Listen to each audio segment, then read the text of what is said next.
Welcome back. Paul Heaton had 8 top 5 albums during his time as the frontman of not one, but 2 bands during the 80s and 90s. First the House Martins, and later, of course, the Beautiful South. Now, 25 years after the first ever hit single, Happy Hour, Paul's released a new solo album and is about to start a tour of the UK. We're going to speak to him in a moment. Let's have a listen to one of the songs from the album, The Ladder's Bottom Rung. Had his work van to tax and a tiny flat to heat. The car door it was open, but the handbag on the seat. When the village choir turned down that day, still that choir they sung.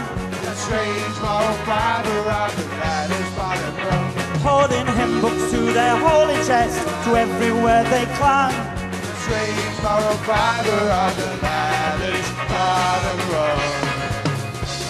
The folk you learn to trust the most are the folk. Paul, welcome and congratulations. Great to have a new album out, but we're going to take you back 25 years, a quarter of a century. Yeah. And I do believe you've brought in your diary. I've brought in my diary because you forget how exciting it was 25 years ago. You know, for example, like my first visit to Top of the Pops. And with the House Martins, you assumed, particularly with a song like Happy Hour, it's going to be a one-hit wonders or whatever. So we were running around the Top of the Pops studio trying to get everybody's autograph and keeping it and putting it in people's diary. Who was on with you? This is precious. Outside the BBC was Barry McGuigan, but in the studio was Paul McCartney, and there was Sly Fox and Samantha Fox, which I didn't get their autographs, but I got Paul McCartney, and I was very excited to get that. Because you don't feel as though it's going to, you're going to be doing this for 25 years. You think, well, this is my only shot. What a funny old melting pot that is, Paul McCartney and Samantha Fox. Exactly, yeah. And Claire and Friends. I don't know if you remember, was it? They were a kids band with a song about grandma or something. When you released Happy Hour, so you thought, oh, you know, we've written a catchy tune. It's going to be a one-hit wonder. We might not last. Yeah. And then you must have been overwhelmed with the success. Yeah, I mean, we weren't absolutely sure it was going to be a one-hit wonder. We just felt, you know, well, here's a song that's going to do fairly well for us. Let's hope there's another hit. But after that, yeah, I was astounded, really. It is one of those songs. I mean, does it make you happy hearing it? Because I think for a lot of other people, I don't know, you're in the car and that comes on, and it genuinely lifts the mood. Are you sick and tired of it? Does it have a different effect? Not really. A lot of people used to send me letters saying, "Oh, we put it on the jukebox in the pub," and the whole pub started dancing and things like that. So a lot of people have got different stories that connected with the song, you know. Well, you must have heard it quite a lot then, because you've been on a tour of pubs, haven't you? Yeah, I did a tour of pubs last year, about 900 miles on my bicycle, playing in pubs, cycling from pub to pub. And next year I'm doing a tour called 50-50, where I'm doing 50 miles for every year I've been on the planet.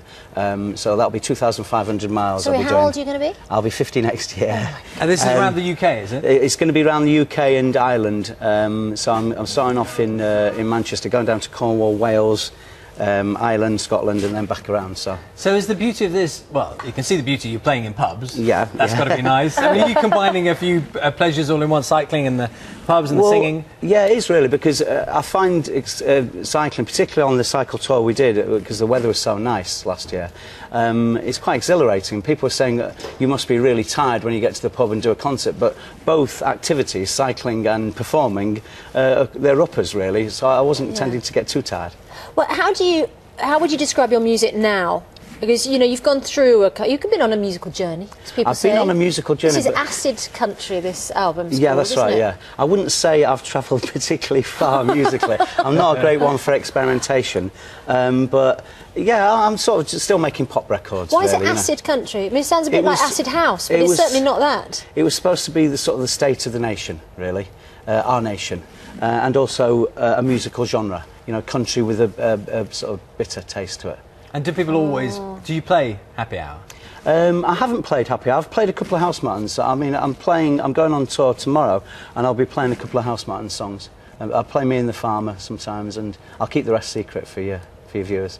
OK. Very good. You didn't cycle here this morning, did you? I didn't know. I walked. Save it for the tour. Lovely to see you here this morning. Thanks for having me. Anything else we might read in your diary? No, I just, being a frugal Yorkshireman, I did keep the amount we were being paid for gigs, £455 at Brunel University. Each or for the whole No, band? just for the whole lot. Nice to see you here, Paul. You haven't Thanks. done Moved too on. badly since, have you? Lovely to Thank see you. Paul's new album, Acid Country, out now. His tour kicks off tomorrow night in Brighton. We're back tomorrow, 6 o'clock, BBC One. Thanks for your company. Bye-bye.